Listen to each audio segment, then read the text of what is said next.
My name is Cantor, Lizzie Shammash. This is IJS Online Yoga, and we are so happy to see you, especially if it happens to be your first time here. A huge welcome. We're going to do a warm-up for about 5 minutes or so, and then I'd like to share, we have a beautiful Torah portion this week, Parshat B'Shalach, the crossing of the sea. As a Cantor, Shabbat Shirah, of course, is our one of our favorites. And then I'll share some Torah that we'll practice until 1/4 and then we have Q&A, or what I like to call Kiddush, and time to reflect and ask questions. So if you can stay, it's really almost the richest part of our practice. So please do try to stay. Come to your space. And if I didn't say it again this last time, our props today, a chair and a blanket. If you don't have, it's okay, we'll make do, but it's kind of nice to have the whole complet and do some exploring with the chair. So we'll come to stand. Coming out of slavery, coming from constriction into freedom, that is really what we're talking about in the whole book of Shemot, and very specifically in this Torah portion, crossing the sea. So let us bring our bodies out of slavery and constriction by waking up a little bit with some tapping. So let's take the hands and rub them together, give a little warmth. And we'll start on the legs. You can use open palms, or you can make a light fist. You can do whatever you like. You can go at the tempo you like and at the pressure you like. Let's start to make our way down the fronts of the legs. When you get to the knees, give a little massage to the kneecaps. Keep a light bend on the knees. Work your way down the shins. And then come to the backs of the legs and come up the calves and the backs of the thighs. It's waking up the skin, the muscles. Come to the buttocks, the outer hips. And then we're going to go down the outer edge of the leg. Sometimes I like to do this with a chop with the outer blade of the hand. Can be really nice on the IT bands. Careful at the knee, and then coming down the outer leg. And then maybe you'll take the legs a little further apart so that you can come up the inner leg.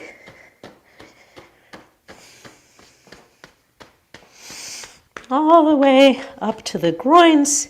And once again, buttocks, outer hip. And then take light fists and start to work your way up the sides of the spine, never directly on the spine. You got the kidney area, and you can bend your elbows and come up as far as your mobility will permit. A little bit on the back of the rib cage. Keep it light. And then roll on up to stand. We'll come to the belly. We're going around in a circle, waking up the hara, the center. Come to the chest, and right under the right collarbone, I like to take the finger pads and tap onto the pecs here, the upper quadrant. Really good for the lung meridians, especially good during this respiratory challenged season, immune challenged. And down the top of the arm, outside of the arm. And turn the wrist up and come up the inside of the arm. And then over to the left, tapping under the left collarbone. That upper quadrant, just waking it up. It's a nice mini practice anytime in the day, guys. Just this in itself. And then down the arm. Turn the palm to face up the inner arm. And lastly, raindrops on the head. You can take it again as light or as hard as you'd like, tapping on the scalp. If you prefer a massage, go with that. Go to the back of the skull, back of the neck. Oh, I love this one so much. Forehead, a little bit the face. And then let's just brush it all off. Again, with any amount of pressure or vigor. Just brushing off the body, like you were brushing lint off your sweater, front and back of your torso to the legs. And then just give it a good shake out. Pause and just notice how you feel. You can even close the eyes if you'd like. Just notice if there any enlivening sense to the skin, to your muscular coat. And then feel free to take a seat. I'm going to share a few words. If you'd like to stay in motion or do any stretching, you can go ahead. And wherever you are, just let my voice wash over you. And don't take it in too much of an intellectual way. This is really, we're doing a full being learning here. So keep your attention with your body even as you're listening to me. So today is the 12th day of the month of Shvat. And it's true, Tu B'Shvat is coming in just 3 days, the 15th of the month, the birthday of the trees. And today I want to talk about Parshat Beshalach. The Israelites are leaving Egypt finally. And this is the crossing of the Red Sea, this beautiful moment. And they cross on dry land in song and in dance, led by Miriam and led by the women. It's a very fully embodied expression of freedom here. We have in the Shirah, in the Song of the Sea, Shirat Hayam, one of our oldest existing melodies that we still have with us, that we still hold with us in Judaism. Question, ya-da-da-da-da-da-da-da-da-da-dum, answer, ya-da-da-da-dum, da-dee-da-da-dum. And so you'll hear that whole section read in that special melody this coming Shabbat and this week. So the Israelites cross the sea, they're given manna, and they're given the gift of Shabbat. And of course they also complain in this portion, oh, wasn't it better back where we came from? I want to look specifically at one piece of a verse from Shirat Hayam, Ozi v'zimratiyah vayehi li lishua, in the translation of Rabbi Shefa Gold, my strength and the song of God will be my salvation. So we'll get to that in a moment. I want to share some words from Rabbi Shefa Gold from her book Torah Journeys, which is a sweet, sweet book. I'll put that in the chat at the end, don't worry. She says, in Beshalach, we're sent on a journey of purification. The path seems impossibly circuitous, doubling back on itself, spiraling around and through every place of darkness within us, untangling the residual knots of our enslavement. We must take with us the bones of Joseph, taking them out of Egypt. The Hebrew word for bones also means etzem, also means essence. The word is etzem, or atzamot is bones. Essence, bones. As we journey forth, we carry the essence of our lineage, the bare bones of wisdom, which we will flesh out with our own experience. Our blessing is the wilderness, the landscape that will allow us to recreate ourselves in the image of freedom. The journey will call forth all of our strength and reveal every flaw. This is the kind of blessing that Ram Dass calls fierce grace. It begins in miracle as we walk on dry land in the midst of the sea. Thus, every spiritual journey begins in the midst of the turbulence of this world, and we have a lot of it. And in spite of our fear, and we have a lot of that, we somehow find the courage to take one loving, focused step and then another, with each step finding our footing on a path that only reveals itself step by step. But we do it. We don't let the fear stop us. We cross into the wilderness, leaving behind the safety of slavery, a life of conditioned response. So she's calling slavery a life of conditioned response, habitual patterns. And if that's the case, so we're certainly working on that in our yoga practice, leaving behind the safety of slavery. And also, if slavery is a life of conditioned responses, then we are certainly always crossing the sea again and again, going past our fears. So she continues, we celebrate the miracle of this crossing with song and dance that become the force of sending, bishalach. The power of the song and the magic of the dance propel us into the wilderness. The song lays out a formula for salvation, my strength, ozi. And the song of God, Vizimrat Yah, will be my salvation. The blessing of Bishalach comes in the balance of these two aspects. She says, Ozi is the force of will that I'll bring to the crossing. And she often will make a fist with Ozi when she sings. The place inside me that desires freedom and truth and will do anything for its attainment. Vizimrat Yah, and she often uses an open palm, is the part of me that knows how to surrender, that opens to the rhythm and melody of God's song and gives itself unconditionally to what is. The blessing comes in the balance of will and surrender. With too much will, I isolate myself from the flow of divine grace that moves the world. With too much surrender, I become passive and abdicate my responsibility for full partnership with God in the work of liberation. Too much will or surrender, and I might have drowned in the sea.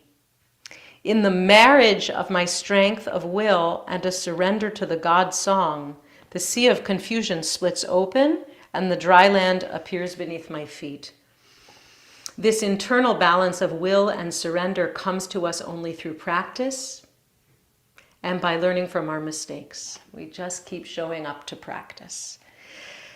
And really there are no mistakes, there's just learning here on this mat. The blessing of mana and the blessing of Shabbat are given to us as practices that we can use to perfect this balancing. And I'll stop there, but she talks about the practice of receiving mana as only taking enough, only taking what we need and not overusing our ambition. And the practice of Shabbat as this practice of surrender. So it kind of looks like this. Ozi vezimrat Yah vayehi lishua. And we'll sing again at the end of our practice. So let's get moving. And that's our inyan today. That's our interest, and our subject is feeling this balance as we cross out of fear with courage into freedom, finding our balance between our willfulness and our surrendering. So coming back again to stand, let's just take some shoulder rolls, inhaling up and exhaling back. As we inhale, take the whole shoulder girdle up, even the rib cage, and draw back, pinch the shoulder blades toward each other. And as we exhale, bring those shoulder blades down the back. So really a nice full circling, inhaling and exhaling. Take it in your own time, in your own breath, maybe a different tempo than me. Inhaling up, exhaling back and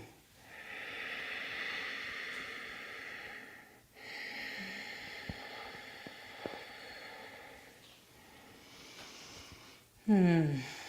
Beautiful. And shake out the joints in this upper body, the wrists, the elbows, the shoulders. Can even take a little bit of backstroke. Hey, if we need to do any swimming, cross that sea, we're ready. And let's take a couple of roll downs, rolling down the spine, inhaling, filling the belly, the rib cage, the chest. And as we exhale, chin to chest, and begin to roll down the spine, unless it's contraindicated for you. Begin to roll down the spine, one vertebra at a time. You can come halfway down or all the way down. You decide. And once you get to the bottom, a little bit of just ragdoll hang, maybe a little swinging side to side. Couple of breaths. Fill that pelvic bowl. Fill the back body with your inhale. And as you exhale, press the floor away. Draw the navel to the spine as you stack vertebra upon vertebra, really making space between each vertebra for those intervertebral discs to be nourished, to have more space. And then we're going to inhale at the top and exhale, we're going to roll down again. Healthy spine, healthy discs, as anyone in middle age or beyond probably really knows, is so important to our well-being, to our longevity. We want to really keep them in good health. Inhale fully. And then exhale, press the feet down, press the floor away. As we roll up, let the fingertips hang. And come on up, find mountain pose, Tadasana. This is really ideal balance here between will and surrender. Like we need to be firm and solid like the mountain. And we also need to surrender in terms of releasing any holding, any effort where we just don't need it. So paying some attention here, where can you soften 5%? Maybe the jaw, maybe the base of the skull, maybe the throat or the belly. Just find a freer standing mountain pose. Okay, everyone, grab your chair. You can use blocks as stand-in if you'd like. Just going to do an easy forward fold. So the feet can be together, or they can be hip distance, or they can be even a little wider if you would like them wider for your balance. Spread lift and spread the 10 toes. See, and then lay them back down. See if you can see a little bit of mat even between each toe. So you really make a nice base, a nice foundation for yourself. Find those four corners of the feet, the inner and outer heel, and then the mound of the big toe across that front arch to the mound of the baby toe. And then feel a lift on the center of the foot, on the arch of the foot. I went to my podiatrist and she said, "Oh, you have great arches." And I smiled so broadly and I said, "I've been working on my arches for 30 years. Thank you." So lift your arches. Inhale, lift tall. And then exhale, fold forward at the hip crease. You can take the hands to the seat of the chair, or you can take the forearms, or you can even go down further and rest the forehead on the chair. But let's do this with a long spine as I'm doing, and not a rounded spine. Right, so the fold is from the hip crease. The spine is long. Head and neck are in line with the rest of the spine. Keep a micro bend on your knees. We don't want to lock them out.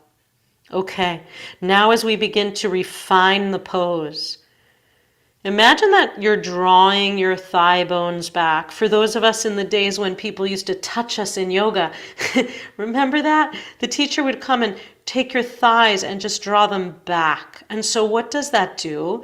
That also lengthens out our lower back, draws the pubic bone back, and gives us some space in the lower abdomen. So feel that the thigh bones are drawing back, the pubic bone is drawing back. And one more refinement, let the space between the shoulder blades melt toward the floor. So the heart space, let it melt.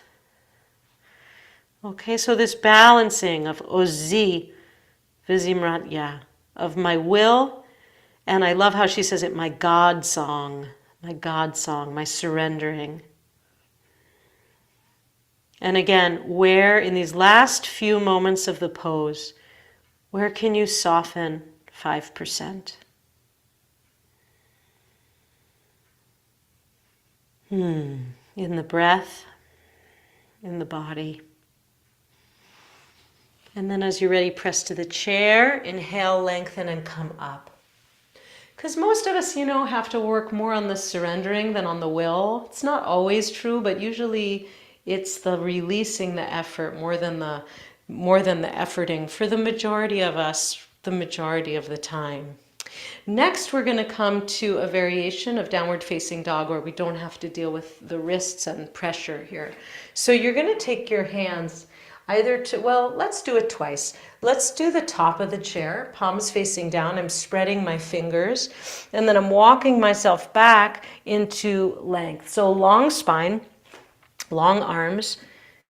If this is not possible in your shoulder range of mobility, then you can take that forward fold once again. No worries.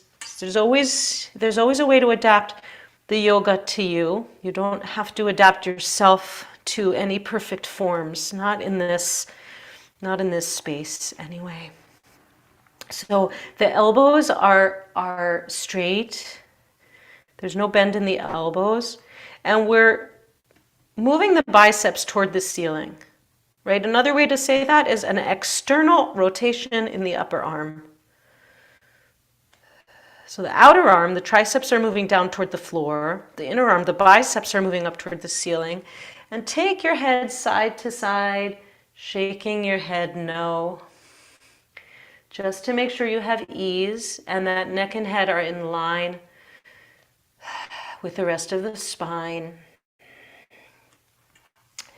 And then come on up, and then if you can take that again, or you can take the forward fold again, or we can come down a little lower here, take the hands to the chair seat, spread the fingertips, the fingers, open the palms, and again, walk yourself back, walk the tailbone back. And when you do this, you want to be sure that the ankles and the hips are in line, right? You don't want to be hanging back behind your heels. You want to be even through the feet. And find downward dog once again with this nice length. Again, moving the biceps up toward the ceiling, or you can think of it as spinning the eyes of the elbows up toward the ceiling. Ease in the head and neck. Notice what you feel. Breathe. Observe, allow. Beautiful. Then bend the knees, walk forward. So there's your downward dog, folks. It's a great variation for a lot of us when we sustain injuries through the wrists or the arms. It feels like that pose is kind of gone from our repertoire. That's the way you can really keep it in your repertoire so nicely. We're going to look at Warrior 2 here with the chair. Again, if you don't have the chair, no problem, but it's so nice to have it. Put your blanket on top. And we're going to the right. So right thigh is on the chair. As one student said to me yesterday, she said, "Oh, I've been studying with you for years and I always just ignore you when you say get the chair. But today I did it and it really was different. I really liked it." So if you're too lazy to get your chair because it's in the other room, you might think of grabbing it. An exercise ball, a physio ball, can work well too. So here we are. You want to make sure you prop yourself up enough that you can be in this pose fairly comfortably. And the pose is the same. I'm just surrendering to it a little bit more. Front heel is in line with the back arch. Back foot, toes are turned in slightly. So balancing, this is a willful pose, we could say, Warrior 2 to begin with. It takes a lot of O's. But we're balancing that by surrendering to the chair.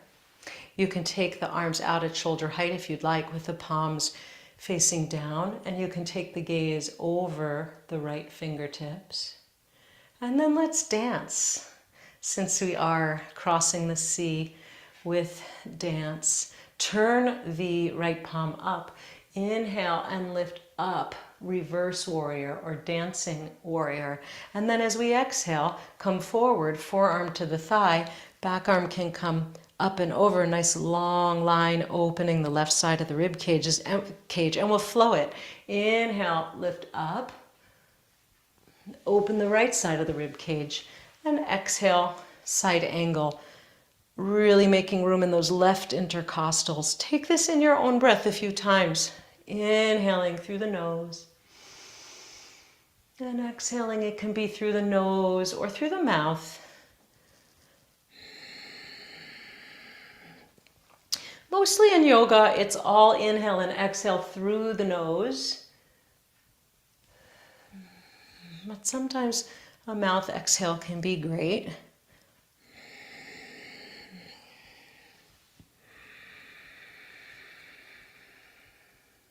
It's really diving into breath linked with movement, coordinating. This is really what helps us come focus mindfully into our practice. And then come on back up and pause for a moment and release, and we'll take the other side. So you can move the chair over. And take it to the left, just in case you couldn't really see the feet. Let's see if that'll help. So taking it to the left. Just notice how it is on the second side. Find your other body. Sometimes it feels like that. And again, that balance between Ozi vizimratya, my strength, my will to come into this pose, right? Just notice if you're sinking in a little more than you want to be and there's a little too much edge going on in your groin. Maybe you want to lift up a little, right? And zimratya, the sense of surrender, right? When you want to be at your edge, that's what that means. It's really coming to that place where will and surrender are balanced. We can extend the arms. Warrior Two is a very visionary pose, and I think it really connects with this Torah portion. We always say that the front arm is going towards the future, really connecting us with our vision forward, but the back arm is also giving us connection to our past and to our legacy. Right? Turn the front palm up, inhale and lift up, dancing warrior, and then exhale, fly it over, side angle. Inhale, really using the whole body to extend. Open those left ribs. Exhale, open those right ribs, intercostals. This is wonderful, again, in this winter time when we want to strengthen immune system and respiratory system. This is a really helpful friend. Open the intercostals, tone the diaphragm.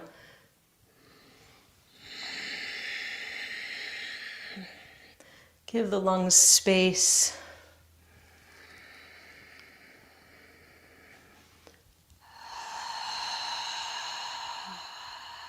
Good, and then you can come back and find center here. And then we'll come on up. Wonderful. One more standing pose before we go to the floor. Warrior Three, right? Sometimes known as airplane. We often are really used to this pose. It takes a lot of will. It takes a lot in the standing hip and the standing leg. And I want to balance that by showing you a wonderful variation with the chair. So you'll take, it depends on your own height and the height of your chair, of course, but you'll see what you need to stack up so that you can fold over the chair and be supported. So you're going to come really close into the back of the chair here, and you can just watch me first if you'd like, if you've never done this before.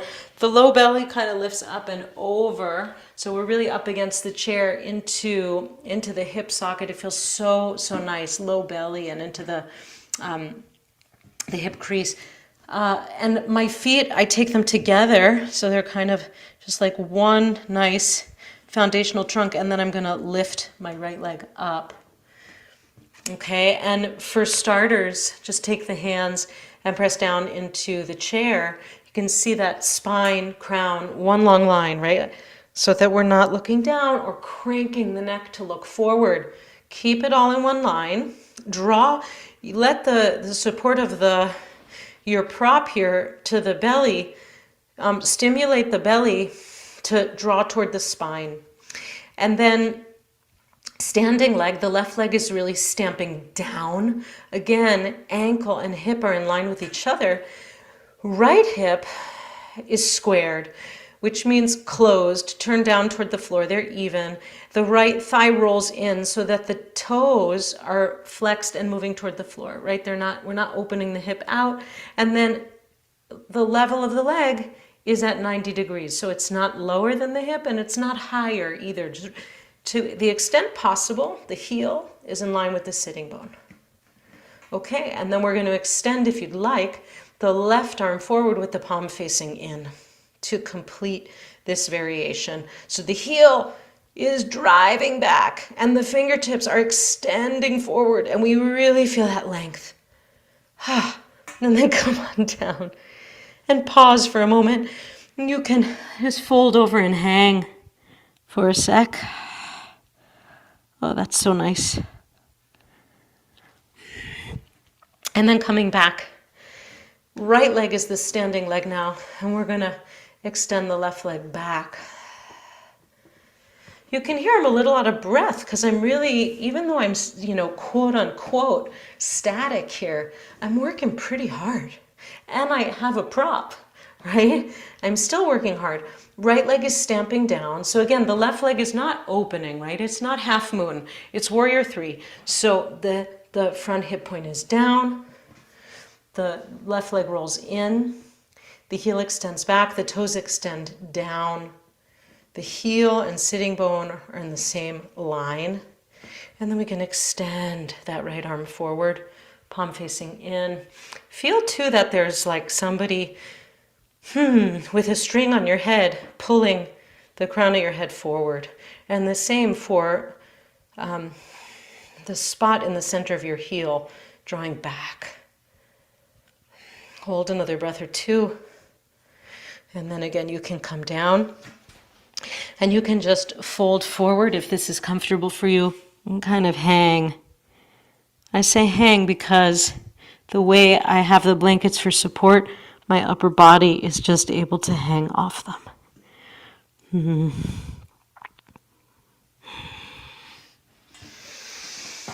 When you're ready, press up to stand. We're going to come to the floor. Bring your blanket with you. You can move your chair away.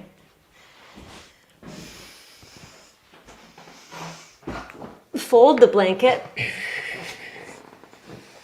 We're going to come up and sit in cobbler pose. You can, as I'm doing, just take your hand and iron out any bumps.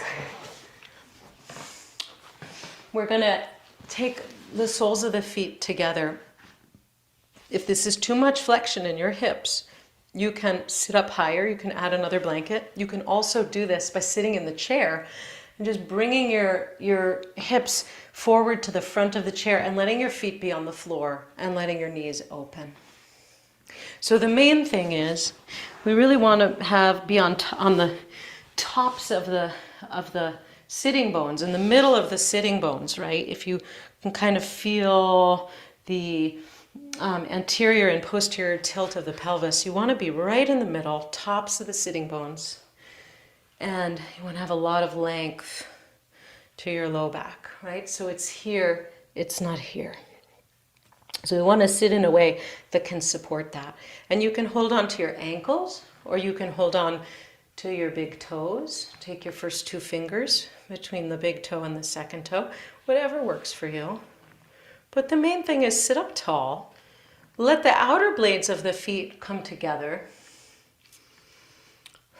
And you can even open the tops of the feet, kind of like you're opening a book. Open so that the soles of the feet start to move up toward the ceiling. And that is what gives the message from the feet back to the hips to externally rotate the upper leg and let the knees drop. So you're not driving or jamming the knees down ever in any way.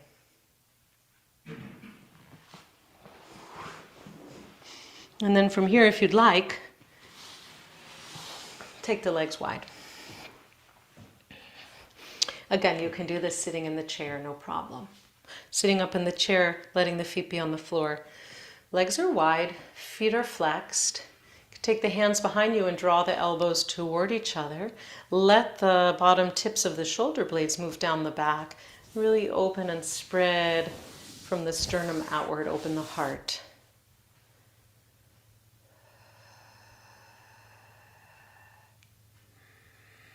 This pose, she spoke a lot about fear in that piece, right?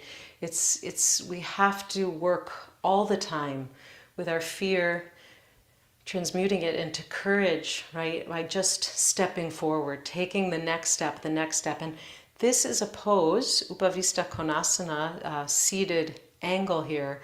It's vulnerable, it's open. It really helps us it helps us as an antidote to our fear, I think. So you can sit up tall here. If you'd like to fold forward, you can go ahead by inhaling and lengthening through the spine and exhaling and starting to go forward just a little.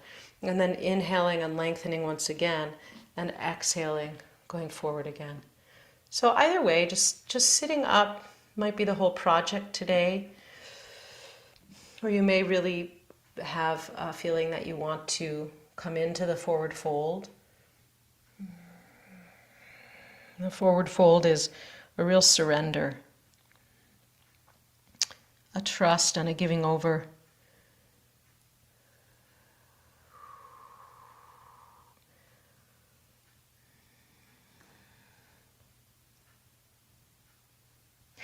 So what is the true song, the true sheer that has to come through you? How do we find it? How do we trust it? How do we trust that freedom in mind, in heart? And what happens when we hesitate? What happens when we get to a place of freedom and then we still clutch again and we complain? How do we handle that? There's a lot of questions here in this practice. As you're ready, come on up and come on out of that. And we'll come on to the back. But really, we're listening for this song to arise within. So coming onto the floor, we'll take a little bridge pose. You can take it as gently or as vigorously as you would like, a little more in the direction of will or a little more in the direction of surrender. Extend your arms and take hold of opposite sides of the mat. Step your heels in as far as you can toward your sitting bones and see that your knees are parallel. Inhale into the belly, and as you exhale, flatten out the lower curve of the spine, lengthen the tailbone, and then press into the feet evenly and lift the thighs and the hip points up toward the ceiling. So it could just be tiny, because this might be a lot for the thighs, the quads, and the hip flexors. Continue to press into the feet, particularly inner heel, inner foot. Start to lift, and then you can start to roll the shoulders under you if you like. You can continue to hold the sides of the mat. That gives a nice breadth to this pose. Or if you prefer, walk the hands together and clasp hands. But again, really be honest with yourself about what kind of bridge pose you're looking for today, how much movement, and really keep length in the spine, no crunching in the low back. Try to leave the buttocks as easy as you can. And then as you're ready, begin to exhale and unravel and lower down vertebra by vertebra to the mat, to the floor.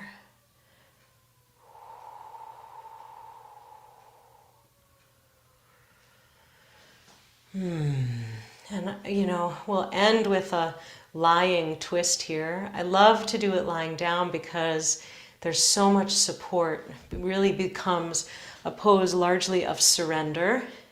Bring the knees in toward the chest. Take the arms out in a T position out at shoulder height. Inhale here. And then exhale, take the knees over to the right. You might want to place the blanket between the knees. See what you need. But in Beshalach, we're talking about the dance of freedom. And I think this pose also really embodies the dance of freedom, because when we do this spinal twist, again, we're really opening, giving a lot of nourishment to the discs. We're really, we're squeezing and soaking all the abdominal organs, which is so nourishing for them. So this pose is a dance of freedom,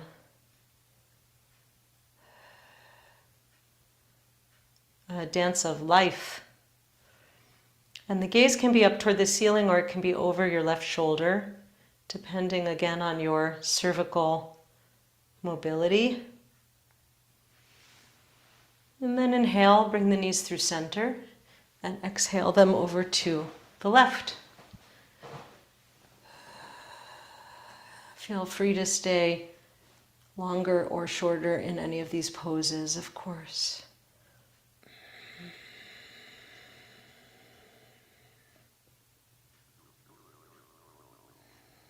See if you can ground that right shoulder blade, right outer shoulder down, even as the knees are coming to the left. And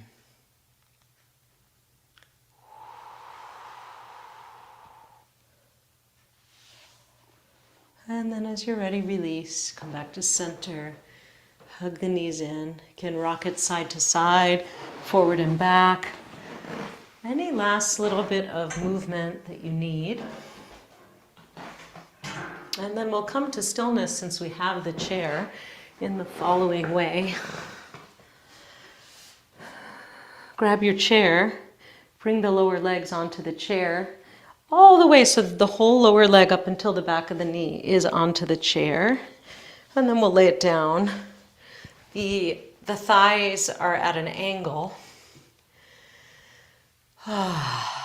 So sweet. And then you can bend the elbows and rest the hands on the low belly or on the low ribs.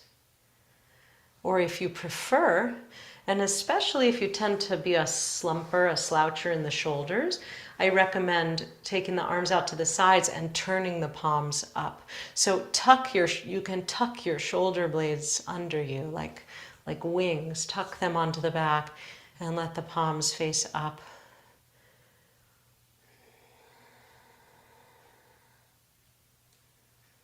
If it feels safe and comfortable, allow the eyes to close.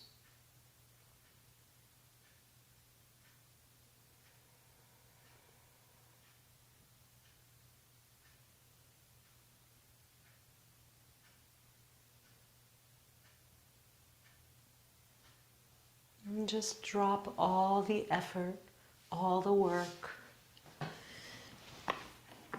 and let be.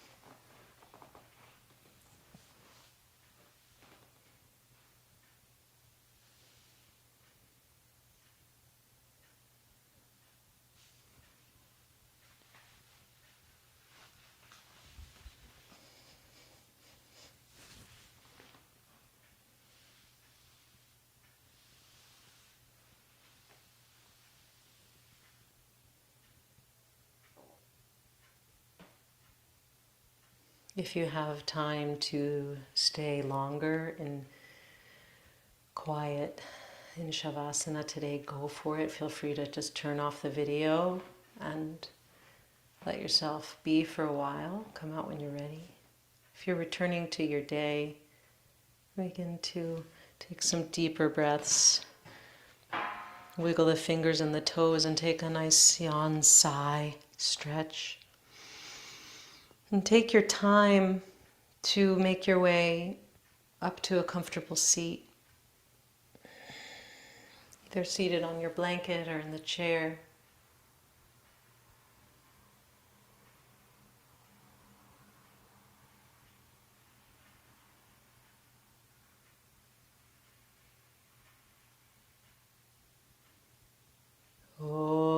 Ozi vezimrat ya vayehi lishua.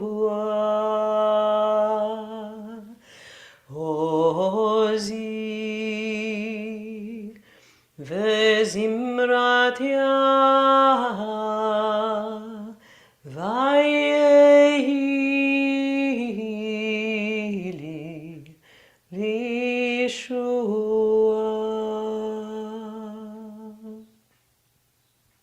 So we can really gather ourselves and notice this week moments of a little too much oz, a little too much will and strength, or moments of being a little too lax. And we can really try to notice bringing ourselves into balance in that way. A way to create Yeshua, or salvation, if you, or whatever word you like for that, release, relief. As always, we don't hold the practice just for our own benefit, but we really send it out. And we've been closing every week by singing Achenu Kol Beit Israel, so we'll close there. I think it's day 108 of captivity, and I believe 134 people still captive in Gaza.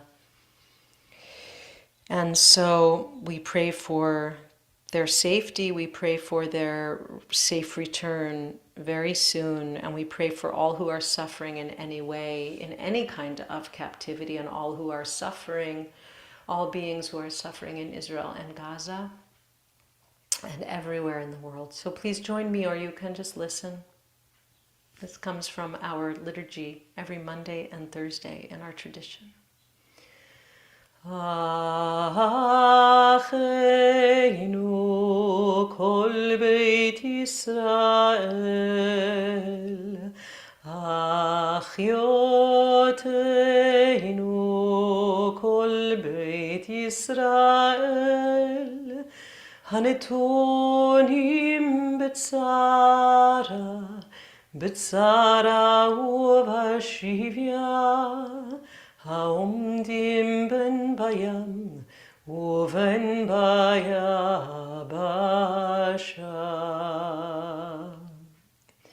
Hamakom yerachem, yerachem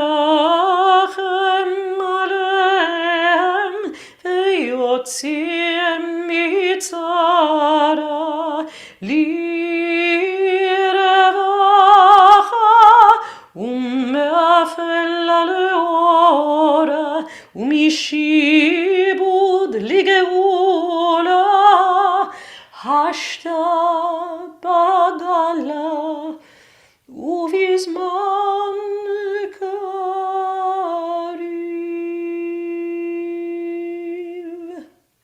Venomar amen, amen.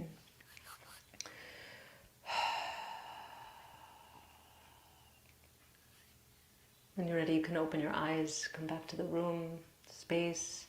Shavua Tov, wishing you really rich and beautiful week.